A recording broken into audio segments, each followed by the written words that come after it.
کہ جسے اللہ تعالیٰ نے پوری انسانیت کے لیے نمونہ بنا دیا ہے، یقیناً وہ غیر معمولی زندگی ہوگی نا، وہ کردار کتنا عظیم ہوگا، وہ زندگی کتنی حسین ہوگی جس زندگی کے بارے میں اللہ تعالیٰ کہہ رہا ہے کہ میرے محبوب کی ساری زندگی، چاہے وہ گھر کے اندر ہو یا گھر کے باہر، وہ دین کی تبلیغ ہو یا اولاد کے ساتھ محبت ہو، وہ آقا علیہ السلام کی سخاوت ہو یا عدالت ہو، حضور کی امانت ہو یا رحمت ہو، جس پہلو سے دیکھو گے میرے مصطفیٰ کی زندگی تمہارے لیے فربیل ہے، میرے مصطفیٰ کی زندگی تمہارے لیے نمونہ ہے۔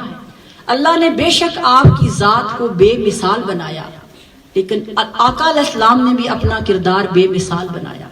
اگر حضور کی سخاوت دیکھنی ہو تو سخی ایسے کہ سخاوت بے مثال، حضور کی امانت دیکھنی ہو تو امانت ایسے کہ امانت بے مثال، حضور کی محبت و شفقت دیکھنی ہو تو محبت ایسی کہ رحمت بے مثال، حضور کا عدل دیکھنا ہو تو عدل ایسا کہ عدالت بے مثال، حضور کی شفقت دیکھیں، حضور کی رحم دلی دیکھیں، حضور کی غریبوں سے محبت دیکھیں، حضور کی اپنی فیملی کے ساتھ تعلقات کو دیکھیں، ہر معاملے میں آقا علیہ السلام بے مثال ہے۔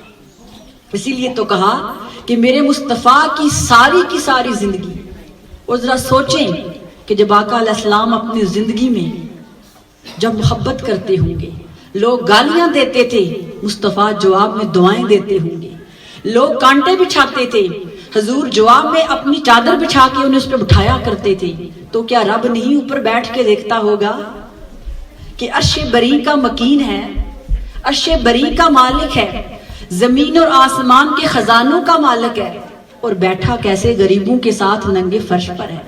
تو پھر کہتا نہیں ہوگا لَقَدْ قَانَ لَكُمْ فِي رَسُولِ اللَّهِ أُسْوَةٌ حَسَنَةٌ؟ دیکھ لو۔ اسی لیے تو کہتا ہوں کہ میرے مصطفیٰ کی ساری زندگی تمہارے لیے نمونہ ہے۔ سورہ القلم میں کہا لَقَدْ إِنَّكَ لَعَلَىٰ خُلُقٍ عَظِيمٍ، کہ اے مصطفیٰ بے شک آپ کے سارے اخلاق، ساری عادتیں سب سے اعلیٰ ہیں، سب سے اونچی ہیں۔ عادتوں سے تو کردار بنتا ہے نا۔ کردار کسے کہتے ہیں؟ سیرت کسے کہتے ہیں؟ سیرت کہتے ہیں افرشل کو، گفتگو کو، بیہیویئر کو، ملنے جلنے کو، معاملات کو، لین دین کو۔ تو آقا علیہ السلام کی ذات مبارکہ ایسی ذات ہے، جس بھی پہلو سے دیکھیں گے، جس بھی نقطے سے دیکھیں گے، ہر پہلو بے مثال، ہر نقطہ آقا علیہ السلام کی ذات کا وہ بے مثال ہے۔ اور آج جو آقا علیہ السلام کی زندگی کا جو گوشہ میں نے آپ کے سامنے چنا ہے، وہ ہے آقا علیہ السلام کی شفقت اور رحم دلی، کہ آقا علیہ السلام دوسروں کے ساتھ معاملات کیسے کرتے تھے، شفیق کتنے تھے، رحم دلی کتنی تھی۔ اور پھر اپنے آپ کو بھی ہم اپنا احتساب بھی کریں کہ کیا ہمارے اندر بھی رحم دلی ہے یا بس باتیں ہی ہیں؟ کیونکہ یاد رکھیں صرف سجدے کرنے سے خدا راضی نہیں ہوتا، صرف حج کرنے سے خدا راضی نہیں ہوتا۔ اللہ کو ہمارے روکھے سوکھے سجدوں کی ضرورت نہیں ہے، وہ ہم سے انسانیت کی محبت چاہتا ہے، وہ ہم سے احساس چاہتا ہے۔ اگر احساس کی خیرات لینے در مصطفیٰ پہ آ جاؤ، اگر شفقت اور محبت کی خیرات لینے در مصطفیٰ پہ آ کے دیکھو۔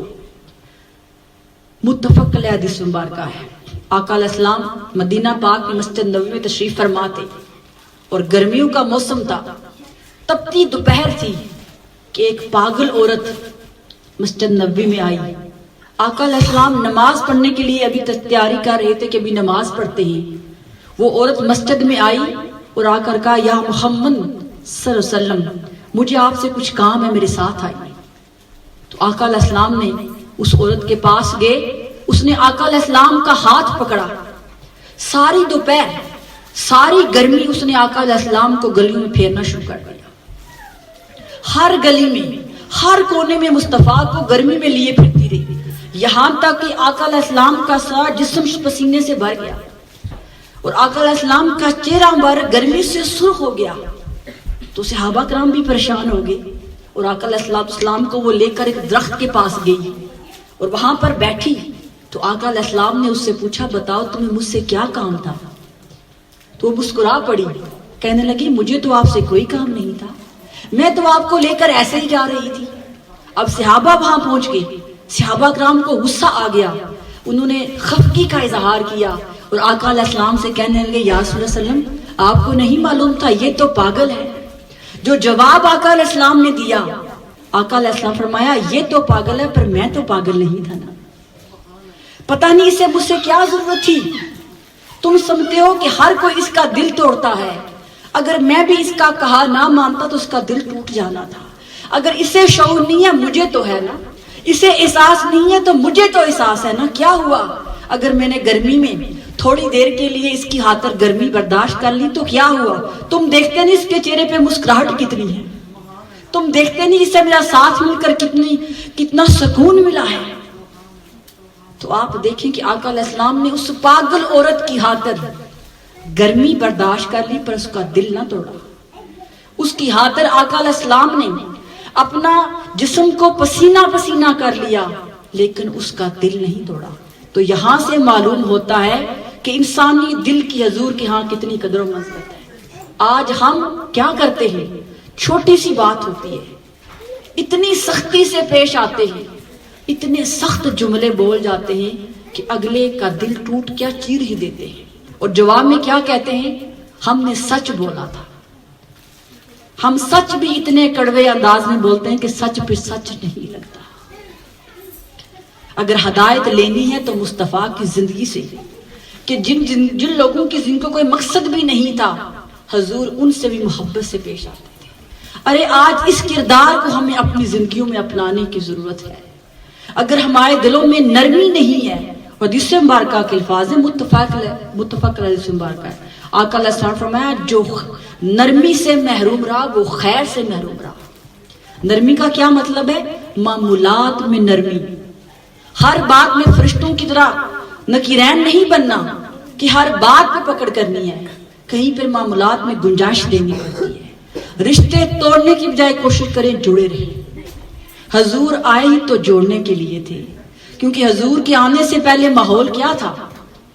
رشتے تو تھے لیکن احساس نہیں تھا. ماں باپ تو تھے لیکن ماں باپ کے رشتوں کا احساس نہیں تھا. اولاد تھی لیکن اولاد کی قدر نہ تھی. یہاں تک کہ انسانیت اس قدر گری ہوئی تھی کہ بیٹیاں, اولاد جو ماں باپ کی جان ہوتی ہے, حضور کے آنے سے پہلے وہ ظالم عرب کے لوگ اپنی ہی بیٹیوں کو اپنے ہاتھوں سے زندہ دفن کر دیتے تھے. کیا اس سے بڑھ کر سفاکیت ہو سکتی ہے؟ پتھر دلی کسی کی ہو سکتی ہے کہ کوئی اپنی اولاد کو ہی اپنے ہاتھوں سے زندہ دفن کر دے؟ ہوتے تو وہ بھی باپ ہی ہوں گے نا. ایسے ہی ہے, وہ صرف نام کے باپ تھے, محبت شفقت اور رحم دلی ان کے اندر نہ تھی. ارے لوگوں مصطفیٰ آئے تو مصطفیٰ نے لوگوں کے اندر یہ رحم دلی پیدا کی. وہ جو بات بات پر لوگوں کی گردنیں اتارتے تھے, جب مصطفیٰ کا کردار دیکھا, مصطفیٰ کی صحبت پائی تو پھر ساری دشمنیاں بھول کر وہ بائی بائی بن گئے تھے. ہم نے تو مصطفیٰ کا کلمہ پڑھا ہے, بتائیں کیا ہمارا کردار ایسا ہے؟ کیا ہم میں سے کوئی ایسا ہے جو اپنی انا مار کر, اپنی میں مار کر سب کو جوڑنے والے کی بات کرے؟ آج اللہ نے ہمیں سب کچھ دیا ہے, دولت بھی ہے, مال بھی ہے, اتھارٹی بھی ہے, اور ہم کیا چاہتے ہیں؟ ہم بدلہ لیں. جس نے ایک گالی دی ہے اسے 10 دیں. اور سب سے تکلیف زدہ رشتہ داروں سے پہنچتی ہے, کیونکہ وہ ساتھی ہوتے ہیں نا, راز بھی جانتے ہیں, ان کی طرف سے چھوٹی سی زیادتی برداشت نہیں ہوتی. آئیے سیرت مصطفیٰ کو دیکھیں. میں نے کہا لوگ تو تھے, انسان تو تھے لیکن احساس سے محروم تھے. انسان تو بستے تھے لیکن انسانیت سے محروم تھے. اور بیٹیوں کے ساتھ وہ سلوک کرتے تھے جو آج جانوروں سے بھی نہیں ہوتا. ہمیں تو خواتین کو تو آقا علیہ السلام کا اتنا احسان مند ہونا چاہیے. اگر ہم ساری زندگی میں مصطفیٰ کا شکر ادا کریں تو اتنا ہی کم ہے, کیونکہ بیٹیوں کو عزت تو مصطفیٰ نے دی تھی. دارمی شریف کی حدیث مبارکہ ہے کہ آقا علیہ السلام ایک مجلس میں صحابہ کے ساتھ بیٹھے تھے. ایک صحابی آئے, وہ زور و شور سے روتے ہوئے آئے کہ ان کی چیخیں سن کر لوگوں کے کلیجے پھٹے جا رہے تھے. یعنی ان کے رونے میں اتنا درد تھا کہ جو کوئی ان کا رونا سنتا اسے لگتا پتہ نہیں اس سے کتنا بڑا گناہ ہو گیا ہے. وہ روتے ہوئے آ رہے تھے تو آقا علیہ السلام کی جب ان پہ نگاہ پڑی تو آقا علیہ السلام نے دیکھا اس صحابی کا چہرہ بالکل زرد پیلا ہو چکا ہے اور اس کے آنسو سیلاب کی طرح بہ رہے ہیں. حضور نے فرمایا اس کو راستہ دو, اسے میرے پاس آنے دو. جب وہ آقا علیہ السلام کے پاس آئے حضور کے قدموں میں گر پڑے. آقا علیہ السلام نے پوچھا کیا ہوا؟ اس صحابی نے کہا یا رسول اللہ صلی اللہ علیہ وسلم آپ نے آتے آتے بڑی دیر کر دی, آپ بہت دیر سے آگے آئے ہیں, کاش آپ کچھ سال پہلے آ جاتے. آقا علیہ السلام پوچھا کیوں, کیا ہوا؟ اس نے کہا یا رسول اللہ صلی اللہ علیہ وسلم جب سے یہ آپ کا عمل دیکھا ہے, جب سے آپ کا فرمان سنا ہے کہ جس کی ایک بیٹی ہو اور اس نے اس کی پرورش محبت کے ساتھ کی ہو, اسے جوان کیا ہو, جنت میں اس طرح میرے ساتھ جیسے یہ 2 انگلیاں ہوں گی ایسے میرے ساتھ ہوگا. یا رسول اللہ صلی اللہ علیہ وسلم اس دن سے راتوں کی نیند اڑ گئی ہے, اس دن سے دن کا چین ختم ہو گیا ہے. آقا علیہ السلام نے پوچھا کیوں, ایسا کیا ہے؟ اس نے کہا یا رسول اللہ صلی اللہ علیہ وسلم میں وہ بدبخت باپ ہوں جو ہوں تو باپ لیکن باپ کی شفقت سے محروم تھا. اللہ نے مجھے 7 بیٹیاں دی اور میں نے اپنی 7 کی 7 بیٹیوں کو اپنے ہاتھوں سے ان کی گردن دبا کر ان کو میں نے قتل کر دیا تھا. اور یا رسول اللہ جب آپ کو دیکھتا ہوں کہ آپ کی بیٹی آپ کے گھر میں آتی ہے تو آپ کھڑے ہو کے اس کا ماتھا چومتے ہیں. یا رسول اللہ جب آپ کو دیکھتا ہوں کہ اپنی بیٹی کے لیے اپنی چادر بچھاتے ہیں, یا رسول اللہ جب آپ کو دیکھتا ہوں کہ اپنی بیٹی کے آپ ہاتھ چومتے ہیں تو یا رسول اللہ میرا سینہ پھٹ جاتا ہے, میرا کلیجہ پھٹ جاتا ہے کہ باپ تو آپ بھی ہیں اور باپ تو میں بھی تھا.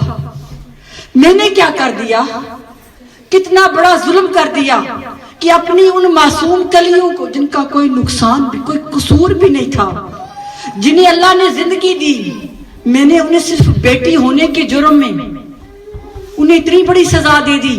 اور سزا کیسے دیتے تھے یہ بھی سن لیں کہ جب کسی کی ہاں بیٹی ہوتی, قرآن کو پڑھ کے دیکھیں سورہ النحل میں اللہ تعالیٰ کہتا ہے کہ جب کسی کی ہاں بیٹی ہوتی تو کیا کرتے, اپنے منہ چھپا لیتے تھے کہ ہماری تو بےزتی ہو گئی ہے, ہمارا تو منہ کالا ہو گیا ہے. وہ سوسائٹی میں جا کے لوگوں کو کیا بتائیں گے کہ اس کے گھر بیٹی پیدا ہوئی ہے.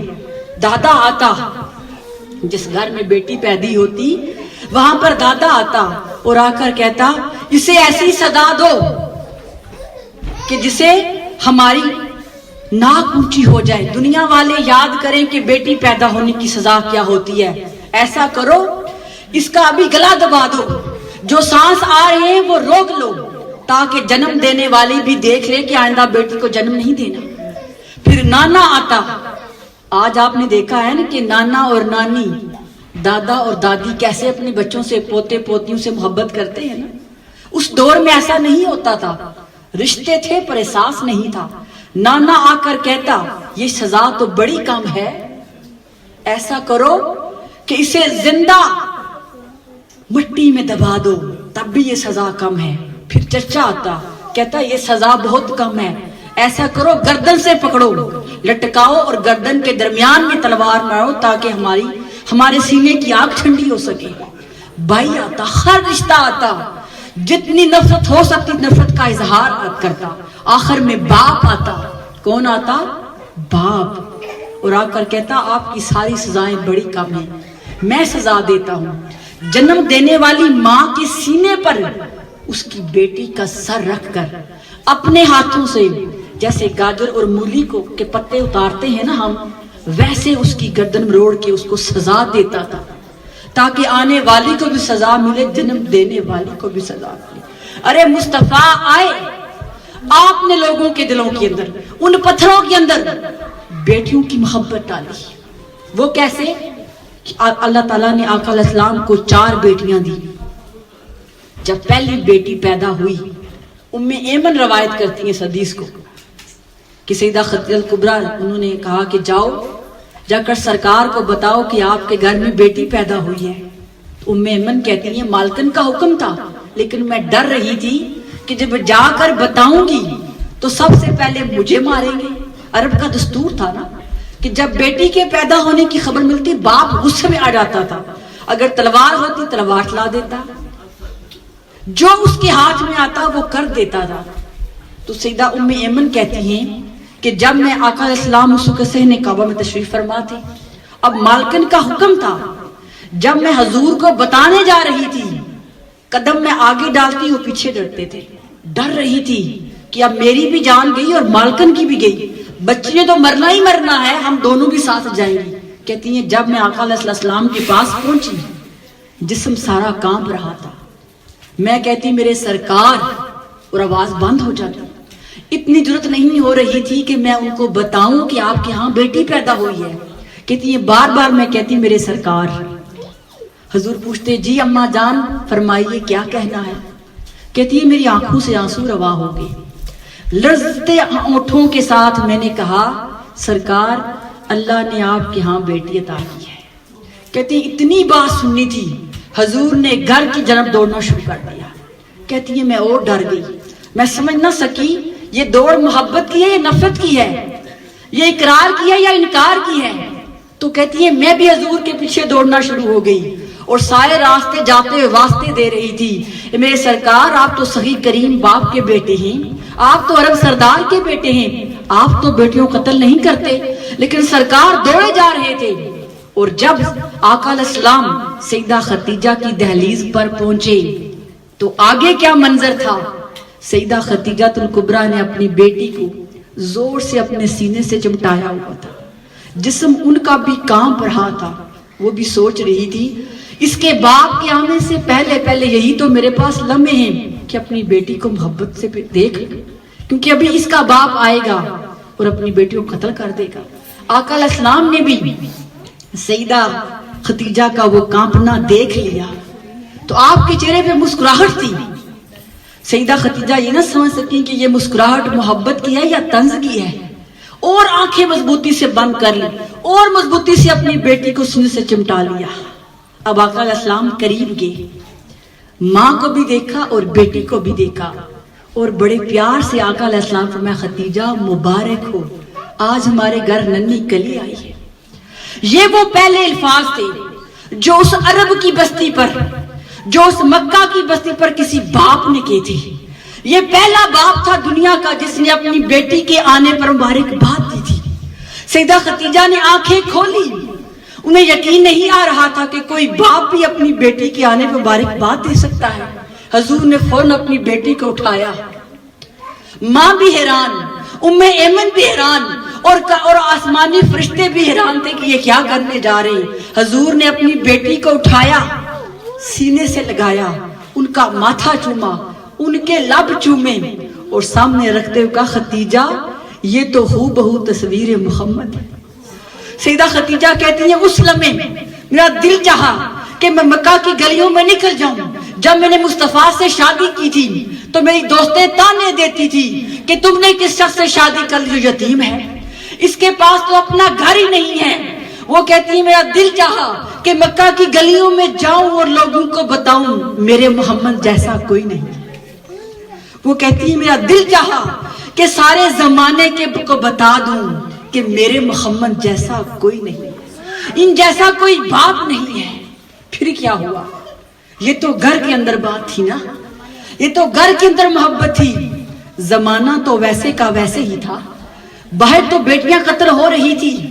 پھر حضور نے 7 دن گزرے، ام ایمن سے کہا جاؤ قریشیوں کو، مکہ والوں کو کہو میرے گھر میں دعوت ہے، میرے گھر میں دعوت پہ آئیں، جاؤ جا کے سب کو انوائٹ کرو اور اچھے سے اچھا کھانا تیار کرو۔ ام ایمن نے پوچھا یا رسول اللہ صلی اللہ علیہ وسلم میرے آقا کس خوشی میں؟ کہا جب آئیں گے پھر بتاؤں گا۔ تو ام ایمن نے سارے قریشیوں کو، سارے مکہ والوں کو کہا کہ آج میرے سرکار نے تمہاری رات کو دعوت کی ہے، سب نے آنا ہے۔ سارے قریشی سردار بڑے تیار ہو گئے۔ ارے لوگو، مصطفیٰ کے گھر میں آنا بڑے اعزاز کی بات تھی۔ بے شک وہ مصطفیٰ کو رسول نہیں مانتے تھے، لیکن مصطفیٰ کے گھر میں آنا اعزاز سمجھا کرتے تھے۔ بڑے تیار ہو کر آئے کہ آج مصطفیٰ کے گھر میں دعوت ہے۔ جب سب کھانا کھا چکے تو انہوں نے پوچھا آج دعوت کیوں سجائی ہے؟ تو آقا علیہ السلام نے منہ سے نہیں کہا کہ میرے گھر میں بیٹی پیدا ہوئی ہے، بلکہ حضور کمرے میں تشریف لے گئے، اپنی بیٹی کو اٹھایا اور سینے سے لگائے ہوئے آقا علیہ السلام ان سب کے سامنے لے کر آئے۔ اور کہا کہ محمد صلی اللہ علیہ وسلم نے اپنی بیٹی کی پیدا ہونے کی خوشی میں آج کی دعوت رکھی ہے۔ ان قریشیوں کی آنکھیں کھلی کی کھلی رہ گئی، منہ کھلے کی کھلی رہ گئے اور کہنے لگے اے محمد بھلا کوئی بیٹیوں کے آنے پہ دعوت کرتا ہے؟ ان کی آنکھیں کھلی کی کھلی رہ گئی۔ وہ دیکھ رہے تھے کہ یہ کیسا باپ ہے جو بار بار اپنی بیٹی کو بیٹھ کے بوسے لے رہا ہے، یہ کیسا باپ ہے جو بار بار اپنی بیٹی کو سینے سے لگا رہا ہے۔ انہوں نے پوچھا اے محمد بھلا کوئی اپنی بیٹی کے آنے پہ خوشیاں کرتا ہے؟ حضور نے فرمایا ہاں، میرے رب نے یہی کہا ہے کہ بیٹی اسی عزت کی حقدار ہے۔ یہ وہ پہلی چوٹ تھی جو ان پتھر دل باپوں کے سینوں پہ مصطفیٰ نے لگائی تھی۔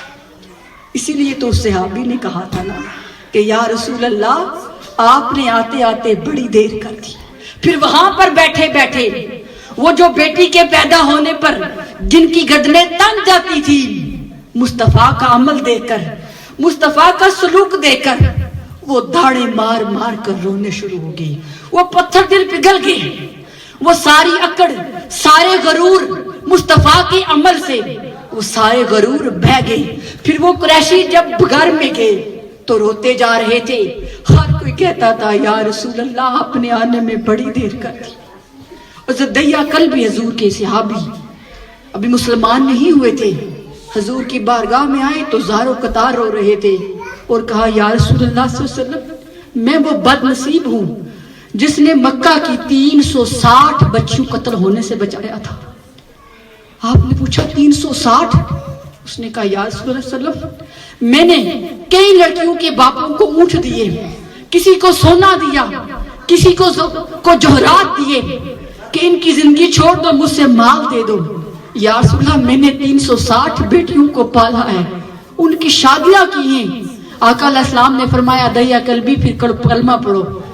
حضور نے کلمہ پڑھایا اور کہا جنت میں تو میرے ساتھ ہوگا۔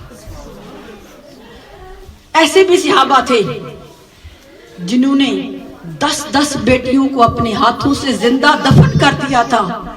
ارے ان پہ کیا بیتتی ہوگی جب وہ دیکھتے ہوں گے کہ آقا علیہ السلام اپنی بیٹی سیدہ فاطمہ کو کندھے پر بٹھا کر مکہ کی گلیوں میں چلتے ہوں گے۔ ان کے دلوں پہ کیا بیتتی ہوگی جب وہ دیکھتے ہوں گے کہ بیٹی گھر میں آتی ہے تو آقا علیہ السلام اس کے ہاتھ چومتے ہیں۔ پھر زمانہ بدلا، پھر پتھر دل پگھلے، پھر دلوں کے اندر باپ کی شفقت آ گئی۔ جب چوتھی بیٹی پیدا ہوئی تو سیدہ ام ایمن پھر بتانے جا رہی تھی کہ کیا دیکھتی ہیں ایک پاگل عورت جس کے بال جڑے ہوئے تھے، سر میں مٹی ڈالی ہوئی تھی، کپڑے پھٹے ہوئے تھے، وہ بھی آ رہی تھی اور سیدہ ام ایمن بھاگے بھاگے جا رہی تھی کہ حضور کو بتاؤں آپ کے گھر میں چوتھی بیٹی پیدا ہوئی ہے۔ اس پاگل عورت نے سیدہ ام ایمن سے پوچھا اے امن کہاں دوڑے دوڑے جا رہی ہو؟ لگتا ہے کوئی بہت بڑی خوشی مل گئی ہے۔ سیدہ ام ایمن نے کہا بہت بڑی خوشی مل گئی ہے، اتنی خوشی کہ بتا نہیں سکتی۔ اس نے کہا مجھے بتاؤ کہ کیا خوشی ملی ہے؟ تو سیدہ ام ایمن نے کہا میرے سرکار کو اللہ نے چوتھی بیٹی دی ہے، ان کو بتانے کے لیے جا رہا ہوں۔ تو اس پاگل عورت نے ام ایمن سے کہا کہ ام ایمن پاگل ہو گئی ہو کیا؟ بھلا کوئی باپ کسی باپ کو بیٹی کے پیدا ہونے مبارکباد دی جاتی ہے؟ کیا تمہیں اپنی زندگی عزیز نہیں ہے؟ تو ام ایمن نے کہا میرے سرکار ایسے نہیں۔ تب اس عورت کا جگر پھٹ گیا، اس نے کہا ام ایمن میں پاگل نہیں، سب مجھے پاگل سمجھتے ہیں، سب سمجھتے ہیں میں اجڑی ہوئی ہوں۔ ارے نہ صرف میری گود جڑی ہے، میں ساری ہی اجڑی ہوئی ہوں۔ پوچھا کیا ہوا؟ اس نے کہا اللہ نے مجھے 7 بیٹیاں دی لیکن میرے ظالم شوہر نے میری 7 کی 7 بیٹیوں کو میری آنکھوں کے سامنے قتل کر دیا۔ جب 7ویں بیٹی پیدا ہوئی اس نے جب میری 7ویں بیٹی کو قتل کیا تو میں پاگل ہو گئی، مجھے اپنے ہوش و حواس نہ رہے، اس نے گودیں اجاڑ دی ہیں۔ بتاؤ کون سی ایسی ماں ہے جو یہ برداشت کر سکتی ہے کہ اس کی آنکھوں کے سامنے اس کی رات کو قتل کر دیا جائے؟ لوگ مجھے پاگل سمجھتے ہیں، میں پاگل نہیں ہوں۔ میرا دل چیر کر دیکھو، یہاں پر میری بیٹیوں کے غم چھپے ہیں۔ اس نے کہا ام ایمن جیسے تم نے بتایا تمہارے سرکار ایسے نہیں ہیں، جا کر میرا پیغام اپنے محمد کو دینا کہ اپنے اللہ سے دعا کریں اگر جس گھر میں بیٹی دینی ہے پیدا کرنی ہے پہلے اس باپ کا دل محمد جیسا بنا دو. ام ایمن جا کر محمد کو میرا پیغام دے دو. اگر کسی باپ کا سینہ محمد کے سینے جیسا نہیں ہے پھر اس گھر میں بیٹی نہ دے, کیونکہ ہر باپ کو بیٹی کی قدر نہیں ہے. یہ وہ پاگل عورت کہہ رہی تھی جسے دنیا پاگل کہتی تھی, اسے اولاد کے غم نے اجاڑ دیا تھا. ارے لوگوں, مصطفیٰ آئے تو پتھر دلوں کے اندر محبت پیدا ہوئی, احساس پیدا ہوا. پھر وہی باپ جو کبھی بیٹی کے نام پر نفرت کرتے تھے, کیا آج آپ نہیں دیکھتے؟ آپ دیکھتے ہیں نا. اگر باپ سے پوچھیں تمہیں سب سے زیادہ پیارا کون ہے تو باپ کیا کہتا ہے؟ مجھے اپنی بیٹی سب سے زیادہ پیاری ہے نا. یہ مصطفیٰ کا صدقہ ہے, یہ مصطفیٰ کے کردار کا صدقہ ہے, یہ مصطفیٰ کی آمد کا صدقہ ہے. یہ محبت, یہ شفقت, یہ درد مصطفیٰ کا دیا ہوا صدقہ ہے. لوگوں, اگر مصطفیٰ نہ آتے تو باپ تو آج بھی ہوتے لیکن شفقت اور محبت سے محروم ہوتے. آج کوئی آدمی کتنا ہی مضبوط کیوں نہ ہو, کتنا ہی بہادر کیوں نہ ہو, جب اس کی بیٹی کی ڈولی نکلتی ہے نا تو ہر باپ کی آنکھ سے آنسو نکلتے ہیں, ہر باپ کا کلیجہ دہرتا ہے نا. کتنا ہی مضبوط مرد کیوں نہ ہو, کبھی کسی کے سامنے رویا نہ ہو, کبھی کسی کے سامنے جھکا نہ ہو, لیکن جب بیٹی کو جدا کرتا ہے نا تو پھر اس کا کلیجہ دہر جاتا ہے. یہ شفقت اور محبت مصطفیٰ کا صدقہ ہے, یہ مصطفیٰ نے پیدا کی ہے. اور پھر آقا علیہ السلام کے کردار سے وہ پتھر دل لوگ ایسے موم ہوئے, پھر بیٹیوں کو عزت دینے لگے, پھر زندگی ملنا شروع ہو گئی. اور پھر ایک وقت ایسا بھی آیا, فتح مکہ کا موقع تھا, 10,000 سے زیادہ صحابہ کرام حضور کے ساتھ تھے. جب آقا علیہ السلام مکہ میں انٹر ہوئے تو آقا علیہ السلام نے کیا دیکھا؟ ایک چھوٹی سی بچی, یہ حدیث مبارکہ بھی دارمی مشکات شریف میں ہے, حضور کے پیچھے پیچھے چل رہی تھی. اس بچی کی قسمت پر بھی ناز آتا ہے کہ حضور مکہ کی گلی میں چلتے تھے, وہ پیچھے پیچھے حضور کے چلتے کہتی یا ام, یا ام, اے چچا جان, اے چچا جان. حضور نے مڑ کر دیکھا ایک ننھی سی پیاری سی بچی حضور کے پیچھے آ رہی ہے. جب غور کیا, اس کی شکل کو دیکھا تو اس کی آنکھیں, اس کا ناک, اس کا چہرہ آقا علیہ السلام کے چچا سیدنا حمزہ کے ساتھ جا کے ملتا تھا. آپ نے اسے اٹھایا, اسے پیار کیا اور کندھے میں بٹھا لیا, کندھے میں بٹھایا اور صحابہ کرام کے مجمع کے پاس چلے گئے. آج ٹیسٹ لینے کا وقت تھا, آج وہ جو تربیت کی تھی, جو کردار دیا تھا, آج اس کا امتحان لینے کا وقت تھا. سب صحابہ کرام حضور کو دیکھ رہے تھے. آقا علیہ السلام نے اس بچی کو کندھے پہ اٹھایا ہوا تھا اور کہا ہے میرے صحابہ, ایک یتیم بچی ہے, کیا تم میں سے کوئی ایسا ہے جس یتیم بچی کو ایسے پال جیسے اپنی بیٹیوں کو پالتے ہیں؟ تو حضور نے کیا دیکھا؟ ہر صحابی کا ہاتھ کھڑا تھا. ایک منظر وہ تھا جب بیٹی پیدا ہوتی تھی تو آنکھیں غصے سے بھر جایا کرتی تھی, گردنیں غصے سے تنگ جایا کرتی تھی. اور ایک منظر وہ تھا کہ آج بھی بیٹی تھی, ہر ہاتھ اٹھاتا, ہر بازو تھا, ہر زبان کہتی تھی یا رسول اللہ یہ رحمت ہمیں عطا کر دیجیے, اپنی بیٹی سے بڑھ کر, اپنی جان سے بڑھ کر اس کی پرورش کریں گے. آقا علیہ السلام نے دیکھا ہر صحابی نے اپنا ہاتھ اٹھایا ہوا تھا. آقا السلام خوش ہو گئے, پھر فرمایا پہچانتے ہو یہ کون ہے؟ کہا یہ امیر حمزہ کی بیٹی ہے.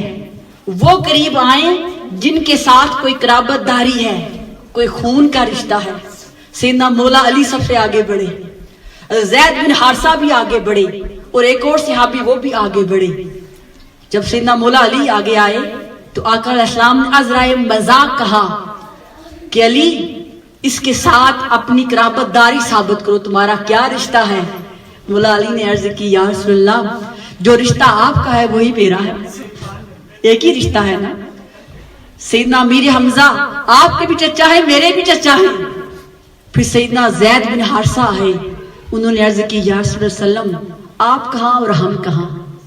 میرا نسب تو نہیں ملتا لیکن اس بچی کی خالہ میرے گھر میں ہے, اگر آپ اجازت دیں, اور آپ نے خود کہا ہے کہ خالہ ماں جیسی ہوتی ہے, تو اس بیٹی کو مجھے عنایت کر دیں, کبھی شکایت نہیں ہوگی. آقا علیہ السلام نے فرمایا علی تمہارا کیا خیال ہے؟ تو مولا علی نے فرمایا یا رسول اللہ جیسے آپ حکم فرمائیں. حضور نے فرمایا خالہ زیادہ حقدار ہے, یہ بیٹی میں زید بن حارثہ کو دیتا ہوں کیونکہ اس کے گھر میں اس بچی کی خالہ ہے, اور خالہ ماں کی طرح ہوتی ہے, ماں کی محبت دیتی ہے. یہاں پر بچے بیٹھے ہیں, آج ہمارے یہاں رشتوں کا تقدس ختم ہو گیا ہے.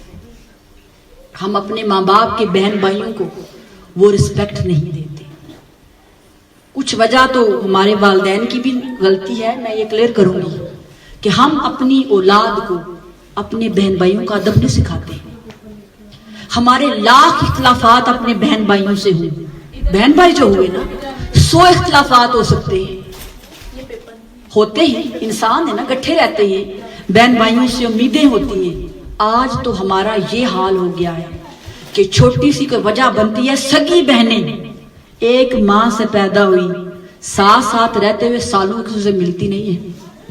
کیا میری بات سے اتفاق کرتے ہیں؟ بائی بائی سے نہیں ملتا. پھر اولاد کے اندر محبت کہاں پیدا ہوگی جب ہمارے دلوں میں ہی نفرت ہے, ہمارے دلوں میں گلے شکوے ہیں, تو پھر اولاد کیسے ہمارے بہن بھائیوں کی رسپیکٹ کرے گی؟ ہم تو نفرت کا بیج خود بوتے ہیں. اور آقا علیہ السلام فرما رہے ہیں کہ خالہ ماں جیسی ہوتی ہے, اسے بیٹی عطا کر رہے ہیں. تو یہاں پر جو بیٹیاں بیٹھی ہیں, میں آپ سے یہ کہوں گی کہ خالہ کتنی ہی ظالم کیوں نہ ہو, ہماری ماں کے ساتھ اس نے کتنا ہی ظلم کیوں نہ ہو, ہم ماں کے رشتے کو دیکھتے ہوئے اپنی خالہ کا احترام کریں. اس طرح چچا کو کہا کہ چچا باپ جیسا ہوتا ہے, بڑا بھائی فرمایا بڑی بہن ماں کا درجہ رکھتی ہے اور بڑا بھائی باپ کا درجہ رکھتا ہے. ان کی رسپیکٹ کرو, ان کے ساتھ ادب و احترام اور شفقت کے ساتھ پیش آؤ, بھلے ہمارے ان سے کتنے اختلافات کیوں نہ ہو, لیکن جو اللہ نے ان کو درجہ دیا ہے نا, وہ درجہ ان سے نہ چھینو. اور کہا چھوٹے جو ہوتے ہیں نا, ان سے شفقت سے پیش آؤ, ان سے محبت کے ساتھ پیش آؤ. اس کردار کو آج اپنے گھروں میں ہمیں لانے کی ضرورت ہے. بے شک بہن بھائیوں میں فرق نہ بھی ہو, ایسا ہوتا ہے نا آج کل بڑی بہنیں بڑی نظر ہی نہیں آتی, ایسا ہی ہے. وہ اتنا فرینکنس کا ماحول آ چکا ہے کہ لگتا ہے چھوٹی بہن بڑی ہے. بلا شبہ فرینکنس ضرور ہونی چاہیے, لیکن جو ادب کا دائرہ ہے نا وہ کبھی نہیں چھوٹنا چاہیے. وہ جو رشتہ اللہ پاک نے مقرر کیا ہے نا کہ بڑوں کی رسپیکٹ کرو, وہ ہمیں کبھی اپنے گفتگو میں رسپیکٹ ہو. اور آج تو ماں باپ کو بھی ایسے بلاتا جاتا ہے, چھوٹے بچے کو بلا رہے ہیں. ہمارا دین سلیقہ سکھاتا ہے, تہذیب سکھاتا ہے, سیولائز کرتا ہے ہمیں کہ جو اللہ نے رشتے بنائے ہیں نا, کچھ رشتے نیچرلی بنے ہیں, انہیں ہم جتنا مرضی توڑنا چاہیں وہ نہیں ٹوٹتے. وہ خون کے رشتے, ماں باپ کا رشتہ, بہن بھائیوں کا رشتہ, چچا پھپھو خالہ ماموں, یہ رشتے ایسے ہیں انہیں ہم توڑ نہیں سکتے, ختم نہیں کر سکتے. ہر بندے کا اپنا عمل اس کے ساتھ ہے, لیکن میں یہ کہوں گی کہ ہمیں اپنے جو ہمارے رشتے اللہ پاک نے ہمیں دیے ہیں, ان کے اعمال کو, ان کے کردار کو دیکھے بنا ان کی رسپیکٹ کی جائے. اگر ہم ایسا نہیں کرتے تو ہم بھول میں ہیں. ہم بدتمیزی نہ کریں. اگر وہ ہم سے زیادتی کرتے ہیں تو یہ ان کا عمل ہے, ہم جواب میں زیادتی نہ کریں. اگر وہ ہمارے ماں باپ سے زیادتی کرتے ہیں تو اس کے جواب میں وہ خود ہوں گے. کم از کم اولاد تو جواب میں ان سے بدتمیزی اور زیادتی نہ کرے. ہمارے ہاں یہ ہوتا ہے, اگر ماں کی بہن نے ماں کو برا بلا کہا ہے, ماں چپ ہوتی ہے, اور بیٹیاں اور بیٹے بڑھ بڑھ کے وہاں پہ بدتمیزی کر رہے ہوتے ہیں. بتائیں ایسا ہوتا ہے کہ نہیں ہوتا؟ ہوتا ہے نا. اس چیز کو گھروں سے نکالیں. بے شک ہمارے ماں باپ بوڑھے ہی ہو گئے ہیں, لیکن وہ اپنے بہن بھائیوں کو ہم سے بہتر جانتے ہیں. یہ معاملات ان کو نپٹانے دیں. کیوں اپنے رشتے خراب کرتے ہیں؟ کیوں اپنی آخرت کو خراب کر رہے ہیں؟ مصطفیٰ کی سنت کو دیکھیں. آخری بات کرنے لگی کہ آقا علیہ السلام مدینہ پاک میں تھے. آپ کے چچا عباس مسلمان نہیں ہوئے تھے, جنگ میں قیدی بنا کے لائے گئے. بہت سارے قیدیوں کو صحابہ کرام نے مسجد نبوی کی جو ستون تھے نا اس کے ساتھ باندھ دیا, اور جوش میں کیا کیا, جیسے ہم جوش میں آتے ہیں نا, کسی کا گناہ دیکھ لیں, کسی کی غلطی دیکھ لیں تو سب سے بڑھ کر ہم اس کا پرچار کرتے ہیں, وہ ایسی ہے, وہ ایسی ہے. پھر جو مرچ مسالے لگتے ہیں لگا کے پیش کرتے ہیں کہ نہیں کرتے؟ کرتے ہیں. حالانکہ پردہ پوشی کرنی چاہیے. ہم سے بھی غلطیاں ہوتی ہیں, ہم سے بھی گناہ ہوتے ہیں. اللہ نے اپنی رحمت سے پردہ ڈالا ہوا ہے. اگر کسی کا گناہ دیکھ لے تو اصلاح کرنے کے بہت سے طریقے ہوتے ہیں. یہ نہیں ہوتا کہ سارے جہان میں پھیلا کے پھر اس کی اصلاح کی جائے, پھر تو بندہ اور بگڑ جاتا ہے. تو صحابہ کرام نے جتنے قیدی تھے نا, ان کے جو بازو تھے نا وہ ستونوں سے باندھے ہوئے تھے, بہت ٹائٹ باندھ دیے. حضور کا گھر مسجد نبوی کے ساتھ تھا. اس میں آپ کے چچا حضرت عباس بھی تھے, مسلمان نہیں ابھی ہوئے تھے. ساری رات درد کی وجہ سے حضرت عباس کراہتے رہے. ان کے درد سے کراہنے کی آواز آ رہی تھی, اور ساری رات آقا علیہ السلام اپنے حجرے میں ساری رات روتے رہے. جب صبح ہوئی تو صحابہ کرام نے دیکھا کہ آقا علیہ السلام کی آنکھیں سویل ہوئی ہوئی, سرخ رو رو کے. انہوں نے پوچھا یا رسول اللہ صلی اللہ علیہ وسلم آپ کو کیا ہوا ہے؟ آپ کا چہرہ اترا ہوا ہے اور آنکھیں سوجی ہوئی ہیں. تو آقا علیہ السلام نے فرمایا مجھے ساری رات چچا عباس کے کراہنے کی آواز نے سونے نہیں دیا. تو صحابہ کرام نے کہا یا رسول اللہ وہ تو کافر ہیں. فرمایا چچا بھی تو ہے نا, بے شک کافر ہیں, لیکن رشتہ تو خون کا ہے. تم لوگوں نے انہیں بہت ٹائٹ کر کے باندھ دیا تھا. وہ ساری رات درد سے کراہتے رہے اور ساری رات محمد ان کے درد میں سو نہیں سکا. دیکھ لیں ابھی حضور کے دین کو قبول نہیں کیا, لیکن حضور نے رشتہ نبھایا, پھر ان کا فدیہ ادا کیا, اس کے بعد وہ مسلمان ہوئے تھے. اس کردار کو آج اپنانے کی ضرورت ہے کہ ہمارے رشتہ داروں کے عمل جیسے بھی ہیں وہ ان کا اللہ کا معاملہ ہے. ہم نہ منصف بنے, ہم نہ وہاں پر لسٹ لے کے بیٹھ جائیں کہ اتنے گناہ کیے ہیں اتنے نہیں. ہم کون ہوتے ہیں؟ ہم دوسروں کے گناہ غلطیاں تو لکھتے رہتے ہیں, کبھی اپنی غلطیوں کو دیکھا ہے؟ اگر کسی نے ہمارا دل دکھایا ہے تو کیا ہم سے کسی کا دل نہیں دکھا ہوگا؟ ہم نے تو کسی سے زیادتی کی ہوگی نا, ہمارا بھی تو کوئی حساب کر رہا ہوگا. اگر ہم چاہتے ہیں کہ ہمارا کوئی حساب نہ کرے تو پھر لوگوں کی زندگی اس کے حساب کرنے چھوڑ دو. اپنا حساب خود کرو, اپنی غلطیوں کو خود ریکگنائز کرو, خود ان سے معافی مانگو اللہ سے, نہ کہ لوگوں کے گناہ. خواتین کی یہ عادت ہے, اور اب تو ملنا جلنا کام ہے فون پہ ہی, گھنٹہ گھنٹہ کیا گفتگو کرتے ہیں, وہ حدیثیں سناتے ہیں دوسرے کو. فلاں نے یہ پہنا ہوا تھا, فلاں یہ کرتی ہے, اس کو تو یہ رنگ سوٹ ہی نہیں کرتا ہے. بہت سی ایسی باتیں ہم ڈسکس کرتے ہیں, یہ غیبت ہے. وہ سارا ٹائم اللہ تعالیٰ کی بارگاہ میں فرشتے گناہ لکھتے ہیں, وہ بھی تھک جاتے ہوں گے لکھ لکھ کے کہ یہ رکتے ہی نہیں. تو بات کرنے کا پرپس یہ ہے کہ اپنا احتساب کریں, اپنی فکر کریں, کیونکہ قیامت کے دن کسی اور کی نیکیاں ہمارے ہاتھ میں نہیں آنی ہیں. یہ اللہ پاک نے ہمیں موقع دیا ہے اپنا احتساب کرنے کا. اور خاص کر یہ جو درود پاک کی محافل ہیں, جب یہاں پر آتے ہیں تو یہاں سے کچھ فیض لے کر جائیں, صرف ثواب کے لیے نہ آئیں کہ ثواب ملے گا. بلا شبہ محفلوں میں آنے سے ثواب ضرور ملتا ہے, لیکن ثواب کے ساتھ ساتھ ہم نے خود کو چینج بھی کرنا ہے, اپنے گناہوں کی معافی مانگنی ہے, اور جس اپنے گناہ کا ہمیں اندازہ ہوتا ہے اسے چھوڑنا بھی ہے. صرف مجلس میں بیٹھ کر ہم نے واہ واہ سبحان اللہ نہیں کرنا, بلکہ گناہوں کے راستے کو چھوڑنا ہے. اگر مجلس میں آ کر, محفل میں آ کر ہم واپس جا کے پھر ویسے ہو گئے تو بتائیں آنے کا کوئی فائدہ ہے؟ آپ خود بتائیں. اگر ہم اس مجلس میں آئے, جیسے آئے تھے واپس جا کے ویسے ہو جائیں تو بتائیں کوئی فائدہ ہوا آنے کا؟ تو ہم نے کیا کرنا ہے مجھے معلوم ہے, یکدم تو بدلا نہیں جاتا, تھوڑا تھوڑا آہستہ آہستہ. وہ کہتے ہیں چلیں تو کٹ ہی جاتا ہے سفر آہستہ آہستہ. ایک نیکی سے آغاز کر لیں. کوشش کریں ہم سب جب رات کو سائیں تو اپنے گناہوں کی لسٹ بنا لیں. ہر روز کوشش کریں ایک گناہ, ایک خرابی, ایک جو بری عادت ہمارے اندر ہے نا, ہم اسے ختم کرنے کی کوشش کریں. اور یاد رکھیں جب اپنی لسٹ ہم بنائیں گے نا, پھر اتنی کمیاں سامنے آئیں گی کسی اور کی یاد بھی نہیں رہے گی. یا آزما کے دیکھ لیں کہ رات کو سوئیں, سونے سے پہلے اکیلے ذرا کاپی پینسل رکھیں اور لکھیں کہ میرے اندر کیا برائیاں ہیں, کیا کمیاں ہیں. اتنی لمبی لسٹ بنے گی کہ ہمیں لگے گا ہم سے برا کوئی ہے ہی نہیں ہے, کیونکہ یہ خرابیاں ہمارے اندر ہیں. اور ان محافل کو سجانے کا پرپس بھی یہی ہے, ہم جاگیں. ہم جو غفلت کی نیند میں سوئے ہوئے نا, ہم سمجھتے ہیں بڑے نیک ہیں, اسے جاگیں. اور جاگنے کے بعد کیا کریں کہ پھر ان گناہوں کے راستے سے خود کو بچائیں. نیکیوں کے راستے کی طرف بڑھیں تاکہ دنیا بھی ہماری سنورے اور آخرت بھی سنورے.